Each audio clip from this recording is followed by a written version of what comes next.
This is Sean Huang with Safinea Psychiatry. Today, we're diving into an exciting topic, how to conduct scholarly work as a clinician without formal research training.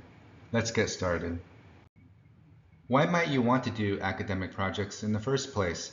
Engaging in scholarly work can lead to more satisfying work, which in turn can reduce burnout. Plus, you get to answer interesting questions and collaborate with a nice team. Here are the steps to get you started on your academic journey. First, conduct a brief literature search to see what's already out there related to your research question. If the question has already been answered, it's time to move on to a new one. There are several types of studies you can conduct as a clinician. Case reports are quite doable and are based on your care for the patient. Review papers come in different flavors, including scoping reviews, narrative reviews, and systematic reviews.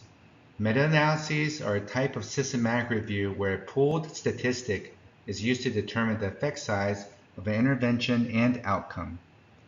Qualitative improvement studies are also quite doable with the right support, allowing you to identify problems and solutions to improve clinical services.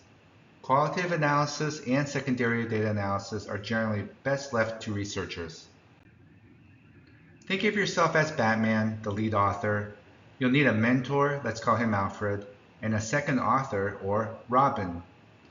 You'll also want to get an area expert who can really help out with your project. Building a strong and reliable team is crucial for success. To arrive at a research question, you'll want to come up with a PCOT. PCOT stands for Problem or Population, Intervention, Comparison, Outcomes, and Time. Do not proceed with your project unless you have a clear PCOT. Here's an example of a PCOT. Are collaborative care depression interventions in primary care settings effective for racial and minority groups? Let's break it down. For population, we have adult, racial, and ethnic minorities. For intervention, we have collaborative care in primary care settings in the United States. For comparison, we have usual care. For outcome, we have improvement in depression outcomes. For this particular research question, time was not so relevant. And here is a systematic review that came from the PCOT. I will include a link to this open access article in the show notes. Of course, you'll want to get IRB approval if needed. For review papers, the individual studies already obtained IRB approval, so you wouldn't need to get approval again. However, always check with your own IRB for guidance.